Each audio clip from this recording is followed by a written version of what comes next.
Tuyul. Udara berubah dingin. Kami pulang di belakang iringan jenazah. Di sebuah titik kami dan mereka berlain arah. Kulihat cahaya mencercah langit. Sedikit terang benderang. Di dalam kilat cahaya, Watu Gunung menampakkan diri, bagai siluet raksasa tua. Kepalanya berpunuk-punuk dan rambutnya bercerapuk. Lalu ia menghilang lagi dalam gelap. Kemudian kilat kembali menyambar, menyengat tanduk cadasnya. Cahaya biru meletup, begitu dekat.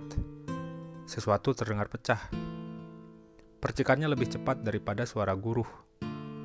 Bunyi guntur bagai gelombang digemulungkan dari langit, tiba ke bumi sedikit belakangan. Aku dan Parangjati saling melirik di atas sepeda. Dalam sunyi, kami bertukar duga bahwa petir menyambar batu mesbah tempat lelaki yang mati itu mempersembahkan sesajen. Sesajen yang kami makan pisang dan jeruknya kemarin dulu. Sebuah dorongan aneh yang telah kukenal hampir saja membuat aku mengajukan taruhan baru. Petir menyambar itu berarti sesajen diterima atau tidak diterima. Tapi segera teringat bahwa aku baru saja menanggung kekalahan gawat untuk taruhan yang sepele. Rasanya seperti Hompimpa dengan taruhan pindah agama. Bayangkan, jika aku memang tidak mau menjilat ludah, aku harus menjadi pemanjat bersih selama sisa hidupku. Itu perubahan drastis pada garis tangan seseorang. Di kegelapan, angin bertiup hingga merundukkan rumpun bambu raksasa. Sepeda kami sedikit oleng. Setiap kali dorongan bertaruh itu terbit, aku merasa leherku kering. Di mulutku kata-kata menggumpal minta keluar. Aku tak tahan menyimpan dorongan ternyata. Paling tidak, akhirnya aku menyatakan taruhan itu sebagai lelucon. Parangjati menyeringai, tapi tidak menoleh padaku. Aku senang humor dinginnya. Ya. Kalau nanti orang itu bangkit dari kubur, berarti sajennya diterima. Katanya tanpa tawa, seperti telah bosan dengan taruhanku yang semakin tak masuk akal. Kalau sajennya diterima, baru kau sah menang, kataku, yang lebih menunjukkan bahwa aku putus asa kalah taruhan. Dan kita tahu bahwa sajennya diterima jika ia bangkit dari kubur. Jadi, kalau dia bangkit berarti sajen diterima. Kalau sajen diterima berarti kamu menang. Begitu, ya? Ia menoleh sekilas sambil tertawa dan mengatai aku curang. Aku sadar, aku sudah sangat menyukai kawan baruku itu sekarang. Suasana malam yang dramatis menyebabkan terkilat di kepalaku gambaran jika lelaki yang mati itu sungguh bangkit dari kubur. Bagaimana jika tanah ini mengandung terlalu banyak tuah, sehingga mayat bisa hidup lagi? Hujan mulai turun, dan kami tidak membawa ponco. Seharusnya kami tahu bahwa badai bisa datang sewaktu-waktu malam ini. Kami telah mendengar ramalan cuaca di radio, bahwa badai akan menerjang akibat terjadinya siklon tropis di barat laut Australia. Puncak badai itu mungkin akan menerpa selama 1 atau 2 hari, sebelum cuaca menjadi wajar kembali. Parangjati mengayuh kuat-kuat, tapi kami tetap harus turun dan menuntun sepeda ketika melalui pematang. Sesaat kemudian, hujan tercurah. Angin kencang membuat air berhambur-hambur miring. Pantulan basah yang tampak sesekali saat petir mencercah membuat simpatiku terbangun bagi lelaki yang mati. Tubuhnya kini terbenam sendirian. Pelan-pelan tergenang oleh curah hujan, yang tak hanya akan menyerapi tanah, tapi menyerapi pori-porinya, mengisi bintil-bintil kulitnya dengan cairan. Aku tahu dia sedang membusuk dan tak akan hidup lagi. Betapa menyedihkan nasib manusia. Betapapun tipis, hidup kami pernah bersinggungan. Aku pernah bersapaan dengannya, meski sekilas. Aku pernah mencuri sesajennya. Ia digigit oleh anjing yang sama dengan yang menggigit temanku. Pete selamat. Tetapi lelaki ini, entah oleh apa, menolak dirawat dokter, dan ia mati. Aku menghargai keputusannya. Tapi apa salah dia, sehingga makhluk silangan di Penogoro dengan Samurai X itu memaksa orang desa untuk memakamkan jenazahnya di tempat terkucil tanpa didoakan, bagai sebuah najis besar. Hujan turun sepanjang malam. Beberapa tenda yang letaknya rendah tergenang, sehingga kami tidur bertumpuk-tumpuk di kemah induk. Hujan belum usai juga esok harinya.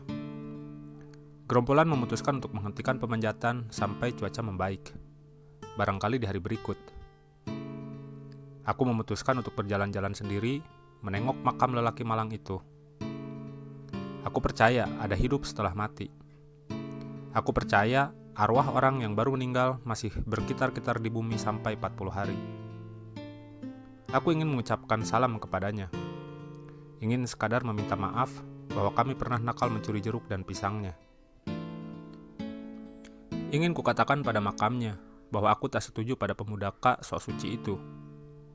Ingin kukatakan bahwa seandainya ada cukup waktu, aku bukan tak mau berkenalan dengannya. Meskipun yang terakhir itu aku tahu, tak betul benar. Sebab aku tak pernah menghargai orang-orang yang memasang sesajen. Mereka kuanggap percaya tahayul dan omongan mereka tak bisa dipercaya. Kalau ia hidup, takkan kuanggap pendapatnya. Karena itulah, barangkali tak pernah sampai di telingaku berita tentang sekawanan ternak yang mati dengan gejala serangan vampir di Watu Gunung ini. Gerimis dan mendung membuat pagi datang begitu lambat. Aku mencoba menebak-nebak letak kuburannya di mata kaki Watu Gunung. Aku mengikuti arah rombongan keranda semalam berjalan, sebagaimana aku ingat. Aku cukup mengenal tempat ini. Di sebuah sisi, ada sebidang tanah landai yang terbuka. Seperti dugaanku, aku menemukan gundukan tanah merah dengan papan triplex terpasak di sana. Sebuah nama tampak telah dikuaskan dengan terburu-buru. Kabur bin Sasus. Itulah yang tertulis dengan cat merah yang melobor di serat-serat kayu. Dengan takjub kusadari betapa namanya adalah tanda. Warna itu rembes seperti darah mentah dalam film horor murahan. Biasanya, setelah ini Susana akan muncul. Ia mengenakan gaun putih. Kelopak matanya bersepuh hitam. Gincunya melebar melebihi bibirnya. Sebab, ya, ketahuilah. Sebab itu bukanlah gincu melainkan, darah. Lalu ia membalik badan, membelakangi kita, dan tampaklah bahwa punggungnya gerowong. Dia adalah si Sundel Bolong. Ia mengenakan baju terbuka di punggung untuk menegaskan lubangnya. Ia berputar menghadap kita lagi, membuka mulutnya, memperlihatkan taringnya yang panjang. Ia mengambil sesuatu dari balik punggungnya. Barangkali dari liangnya, di punggungnya, sesuatu yang dari tangisnya kita tahu, itu adalah seonggok bayi. Si Sundel Bolong. Matanya telah memutih sekarang. Mengangkat orok yang menangis ketakutan itu ke dekat mulutnya, sambil tertawa dengan suara panjang tinggi. Hihihihihi. Mengerikan maksudnya. Bagaimanapun, tampaknya di dunia hantu-hantu, Sundel Bolong ini lumayan juga. Kataku kepada kuburan itu dengan nada menghibur. Memang sudah dapat umur sih, tapi kan justru banyak pengalaman. Kini aku percaya bahwa Kabur bin Sasus, si lelaki malang itu tidak kesepian. Tante Sundel Bolong akan menjadi teman tidurnya. Tubuh perempuan itu barangkali dingin, tapi gesekannya panas dan berpengalaman. Lagi pula, setelah hujan semalaman menenggelamkan dia, lelaki itu takkan lebih hangat daripada sang Sundal. Apalagi ia baru datang ke alam itu, sedangkan si Sundal sudah lama ada di sana. Kulemparkan sebuah apel dan sebilah pisang terbaik ke atas makamnya. Kuambil dari jatah ransumku, sambil meminta maaf atas kelakuan kami waktu lalu. Buah-buahan itu memberi warna kuning dan merah menyala, bagai makam yang tak bertabur bunga. Tapi ada yang meruap perlahan. Sayup-sayup aku mulai merasakan sesuatu yang lain. Lamat-lamat aku merasakan suatu kehadiran. Aku seperti mendengar suara aneh. Seseorang atau sesuatu mendesis pendek dari arah pepohonan. Aku lebih takut pada ular ketimbang pada hantu. Namun suara itu tidak seperti datang dari ketinggian seekor ular. Seperti ada kehadiran yang mengintai. Aku diam sejenak sambil berjaga-jaga. Sejak semula aku berada di posisi aman, yakni menghadap hutan dan membelakangi lahan terbuka. Tak mungkin ada sesuatu menerkamku dari punggung tanpa ku ketahui. Makhluk itu hanya mungkin berada di depanku, atau di semak-semak di tepi-tepi radius pandangku. Aku menyapukan sorot mata ke kanan dan ke kiri, memperluas jelajah radarku. Hening. Suara air sesekali tetes setelah terkumpul di ujung-ujung daun. Aku tahu cara berhadapan dengan hewan. Aku kenal psikologi hewan. Mereka tak hanya melihat besar dan bentuk tubuh. Sesungguhnya, fisik hanya menjadi 20% hitungan mereka. Itu pun pada saat-saat pertama. Saat-saat berikutnya ditentukan oleh yang bukan jasmani. Mereka merasakan kehadiran. Mereka merasakan gelombang. Mereka merasakan wibawa. Meskipun kau kecil, tapi jika prabawamu lebih besar, maka kau akan mengalahkan mereka. Namun, meskipun kau besar, tapi kau takut dan lari, makhluk itu akan mengejar dan menerkam engkau. Maka, satu-satunya cara menghadapi makhluk ini, yang tak aku tahu besar dan bentuknya, adalah dengan menunjukkan bahwa aku menang prabawa. Perasaan diintai itu semakin kuat sekarang. Aku mencoba menekan rasa takut yang mulai menyodok. Aku diam beberapa saat lagi sambil mengembangkan tubuhku. Ya, manusia bisa mengembangkan tubuh seperti hewan. Hanya jika hewan memekarkan bulu-bulu yang tampak secara kasat. Manusia mengembangkan panas dan gelombangnya yang tak tampak secara kasat, namun bisa dirasakan oleh pihak lain. Hewan dan hantu adalah makhluk peka yang membaca gelombang. Ada dedaunan yang bergoyang. Di sana, aku merasakan energiku mulai membuat sosok itu tidak nyaman. Ia mulai bergerak dari posisi intainya. Ia mulai guyah. Aku mulai memegang kendali. Aku harus menekan rasa takutku. Rasa itu akan terbaca.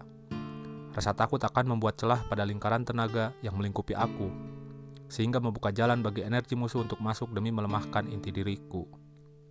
Aku menarik nafas dengan hidung, mulutku rapat. Aku kembangkan lagi diriku sebesar mungkin. Pada titik yang tepat, aku sudah merencanakan sesuatu. Kuatur detak jantungku. Dari dentum jantunglah lawan mengukur kekuatanmu. Jika jantungmu cepat dan tak beraturan, taulah makhluk itu bahwa ia bisa menyeringai dan mengendalikan permainan. Jika jantungmu stabil dan tenang, lawanmu mengerti bahwa kau sulit digoyahkan. Dengan pernafasan, kuatur agar denyut tenang dan tepat. Aku berjalan pelan ke arah daun yang tadi bergerak. Pelan, pelan tapi pasti. Jika aku berhasil mengusik dia keluar, sesungguhnya aku tak tahu seperti apa dan sebesar apa dia. Dan aku tak membawa senjata apapun selain mentalku. Tapi aku sudah mengambil keputusan. Ketika aku merasa titik yang tepat itu tiba, aku mengambil risiko. Aku menggelegar sekeras ku bisa. Suaraku bagaikan semburan stegodon. Tapi ku sadari, aku telah melompat mundur. Sebab ia berteriak juga. Suaranya seperti kucing besar, berbangkis marah dan cemas. Sebuah sosok mumbul dari dalam dedaunan. Hitam. Seperti ada bola mata. Sesaat aku kehilangan kendali dan meloncat ke belakang. Lalu makhluk itu melesat ke dalam hutan. Aku tak mengejarnya. Ketika aku pulih dari campuran rasa takut dan terkejut, kurasakan jantungku berdebar kencang dan tanganku dingin. Aku telah melihat wajahnya. Makhluk itu kecil bagaikan tuyul, hitam. Semakin kuingat, semakin ia terasa mengerikan. karena ukurannya yang tak masuk akal. Barangkali ia hanya sedikit lebih tinggi dari lututku, tapi kepalanya yang besar adalah kepala manusia. Setidaknya demikian dalam rekaman sistemku. Ia memiliki mata bulat yang mestilah begitu besar, sebab dari sekian detik penampakannya, aku menangkap jelas bola mata itu. Bulat, dengan bidang putih yang kejinggaan dan pupil hitam keruh. Ia menatap padaku seperti geram dan gentar, sepasang mata tuyul. Samar-samar ku ingat dahinya menonjol seperti taruk yang gagal tumbuh. Ia bukan berjambul, melainkan bertanduk. Setan Tok-Toksil, ataukah arwah anak yang mati tersambar petir. Apa yang kulihat barusan, aku sungguh tak habis pikir. Untuk pertama kalinya aku merasa takut pada hantu. Jika aku melihat tuyul, makhluk halus berupa anak kecil itu, kenapa tidak di belakangku telah berdiri sedari tadi seorang perempuan bergaun putih dengan rambut hitam terurai mayang? Jika orok setan itu telah menampakkan diri, kenapa wanita sundal itu juga tidak membayangi aku? Tanah ini bertuah. Suara air menetes telah terkumpul pada daun. Aku merasakan tengkukku seperti terhembus.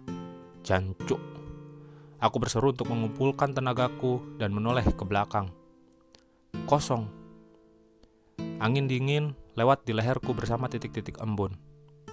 Di tempat yang lebih tinggi, tampaknya angin lebih kencang lagi. Sayup-sayup aku mendengar baung bebatu. Di antaranya aku mengenali nyanyian Magis Sebulku. Suaranya lolongan Fu yang menyihir, membuatku rindu. Duhai, manusia serigala perempuan jantan. Ia mengusap jantungku.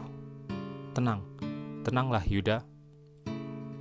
Aku mendengar desaunya di tempurungku, di antara kedua telingaku.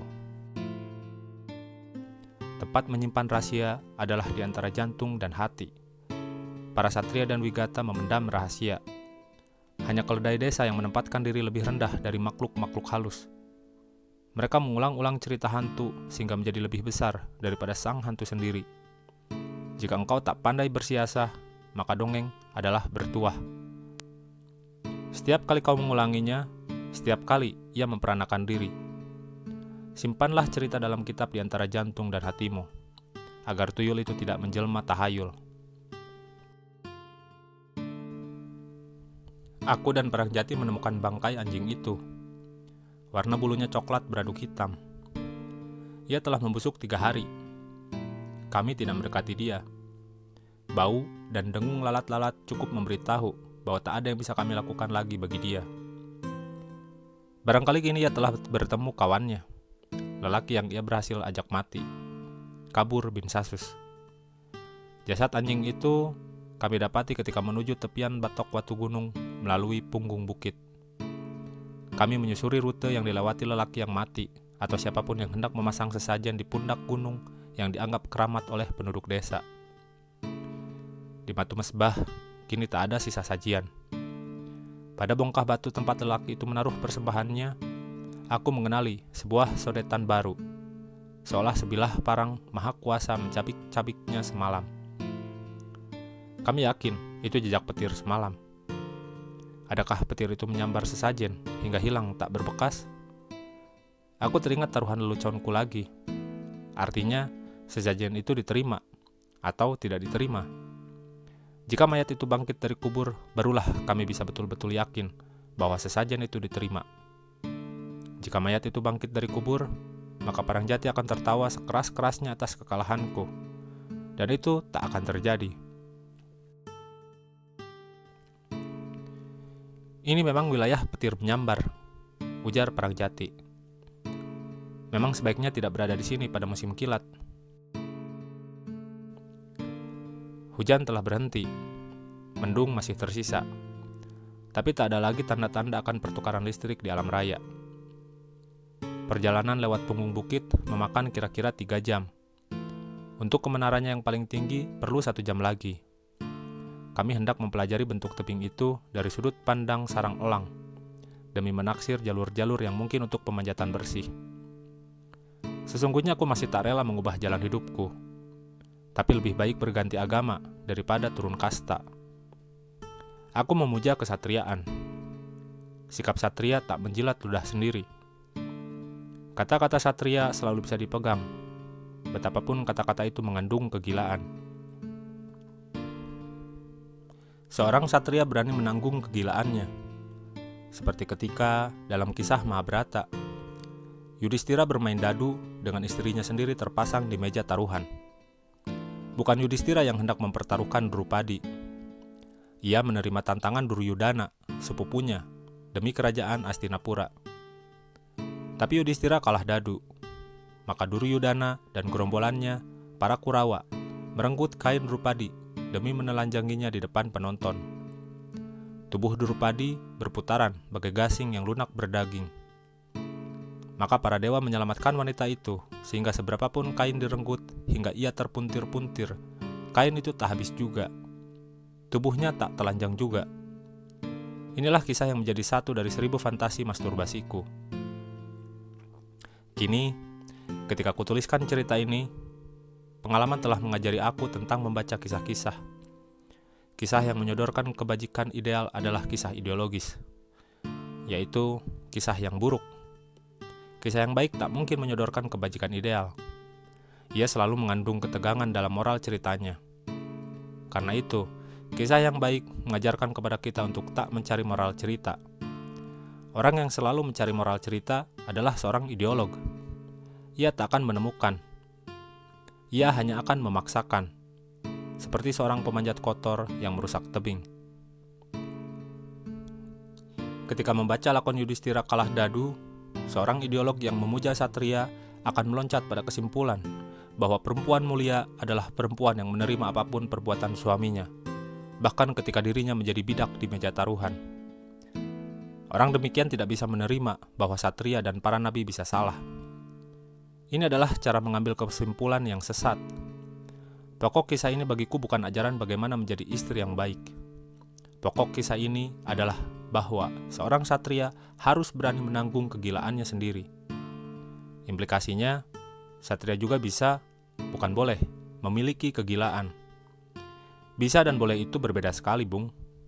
Sekali lagi, bisa bukan berarti boleh. Tidak ada yang dapat dibenarkan dengan mempertaruhkan istri di arena judi. Meskipun aku tak keberatan mempertaruhkan Marja hanya jika ia sendiri bersedia. Aku kenal Marja, si binal berkepala liar. Mungkin sekali ia akan merasa permainan demikian menjadi taruhan semalam sangat menggairahkan dan menegangkan. Jika pacarku itu bersedia, aku tak keberatan menjadikan dia taruhan terhadap Parangjati. Barangkali suatu kali aku melakukannya. Jika Marja setuju, kami akan bertaruh mengenai apa saja. Taruhannya adalah Marja. Jika aku menang, Marjaku akan memperkuda sahabatku. Jika Parangjati yang menang, ia meniduri pacarku. Dan kalah atau menang, aku akan menjadi penonton yang gembira. Begitulah, aku selalu bisa menjadi penonton yang gembira. Dengan pikiran kotor, kutatap Parangjati. Kubayangkan dia bersetubuh dengan pacarku. Tapi ia sedang berjongkok dengan wajah tak berdosa sambil melongok ke bawah, ke arah permukaan tebing. Ia sedang menaksir-naksir jalur. Gambaran erotis itu pudar ketika kusadari kembali kekalahan taruhanku. Aku masih tidak bisa mempercayai perubahan garis tanganku. Mana mungkin sejak hari ini aku tak boleh lagi mengebor tebing. Tanpa pengaman emas buatan, mana mungkin Watu Gunung bisa dipanjat. Bagaimana hubunganku dengan gerombolanku kelak? Aku sungguh tak tahu apa yang akan terjadi di hari depan.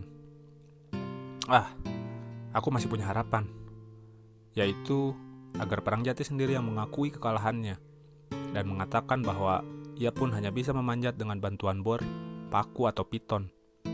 Lihat, aku tak perlu terlalu khawatir. Parangjati sendiri bukan seorang pemanjat, kecuali bahwa ia berjari 6, tak ada tanda kelebihannya dari aku. Dia tampaknya hanya naif dan idealis, tak tahu betapa sulitnya pekerjaan ini. Demikian rencanaku. Aku akan membiarkan diri memanjat bersih berduet dengannya, menuruti permintaannya. Hitung-hitung masa percobaan, dalam masa ini, semoga dia sendiri menjadi insaf bahwa ia tak bisa melakukan itu. Aku yakin dia akan menyerah. Jadi, kujalani saja semua ini sampai saatnya ia sendiri bertobat dan masuk agama kami, agama pemanjatan kotor. Aku segera memanggil Parangjati ke tonjolan batu tempatku berdiri. Kutunjukkan padanya jalur retakan yang mungkin bisa kami gunakan. Dalam hati, aku berkata bahwa aku berani bertaruh, ia tak bisa menempuhnya. Kami sama-sama berjongkok menghadap jurang, membelakangi lahan berbatu dan ilalang. Perkemahan tak tampak dari sudut itu. Dari sudut lain, di puncak Watu Gunung, tenda-tenda akan tampak sebesar biji halma. Tiba-tiba terpikir olehku jika ada seseorang yang tak diketahui telah berada di belakang dan oleh alasan yang tak diketahui juga hendak menjorokkan kami. Aku tak tahu mengapa terlintas ide demikian. Barangkali karena penglihatanku tadi pagi yang tak boleh kukisahkan kepada teman-temanku demi sebul. Tapi aku tak suka dikuasai ketakutan tak berdasar. Tak satu orang pun kami temui dalam perjalanan ke atas ini. Tak satu pun, kecuali makhluk yang kulihat tadi pagi. Tuyul jancuk. Aku tidak suka dikendalikan rasa takut. Tapi aku telah melihat tuyul tadi pagi. Kenapa tidak mungkin ada sosok lain yang mengintai saat ini? Mereka barangkali ingin menjorokkan kami sebagai hiburan hari ini. Rasa was-was yang lebih masuk akal akhirnya timbul dari kesadaran bahwa kami berada di posisi yang rawan. Siapapun orang gila yang tiba-tiba meloncat ke belakang dan menjorokkan kami akan berhasil membuat aku dan sahabatku terjun bebas. Aku segera mengambil posisi berpegangan kuat pada batu. Lalu kulirik Parangjati.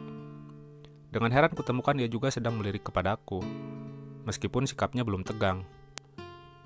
Pertemuan mata kami menyiratkan bahwa kedua kami merasakan sebuah kehadiran lain.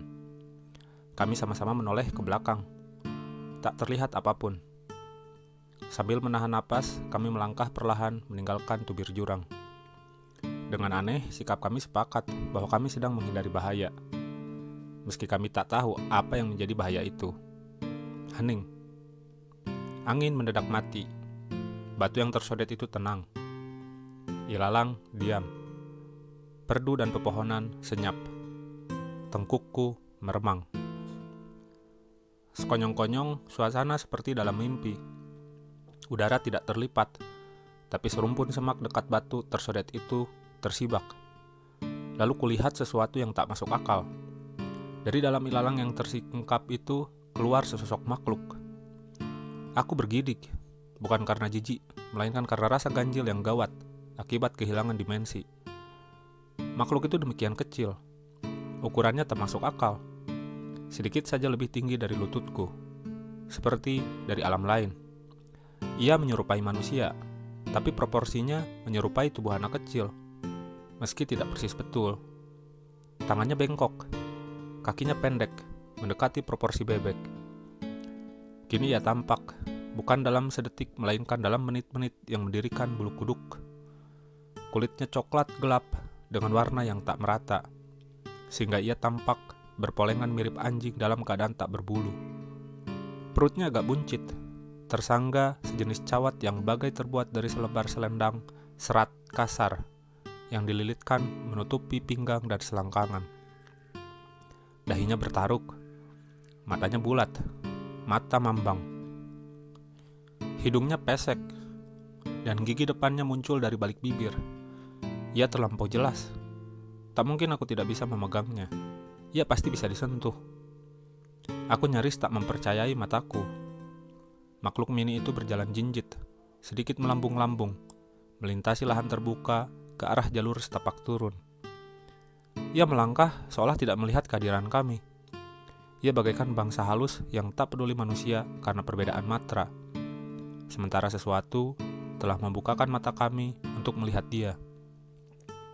Tapi tidak, tiba-tiba ia menoleh ke arah kami dan melambaikan satu tangannya yang pekuk sambil wajah buruknya acuh tak acuh. Dahinya sungguh menonjol, menyerupai zirah aneh. Dengan takjub, kulihat Parangjati mengangkat sedikit tangannya, membalas salam si makhluk kecil seolah mereka telah mengenal satu sama lain. Wahai, mereka bisa berkomunikasi. Sosok setinggi paha itu melenggang lagi dan menghilang di jalan setapak ke arah bawah, meninggalkan aku dengan mulutku ternganga. Angin masih mati. Aku mendekati Parangjati. Ada sedikit rasa mual di perutku. "Jat, yang barusan lewat itu apa?" tanyaku perlahan. "Oh, dia. Tuyul." "Maksudmu, barusan kita ketemu tuyul?" Ia menggeleng. "Namanya Tuyul, seperti nama saya Parangjati." Aku tak mengerti. Di sini memang ada beberapa yang seperti dia. Tapi apa sesungguhnya itu? Setan? Atau apa? "Kapan-kapanlah ku ceritakan," sahutnya enteng. "Di sini ada banyak makhluk-makhluk begitu." Ia mengajakku turun dan membicarakan hal lain sepanjang perjalanan. Rasa penasaran membuat aku melanggar anjuran sebulku untuk menutup mulut. Akhirnya kukatakan juga padanya bahwa tuyul itu telah kupergoki mengintaiku tadi pagi di semak-semak dekat makam si lelaki malang. Akhirnya Parangjati menggeleng. "Dia bukan setan," katanya.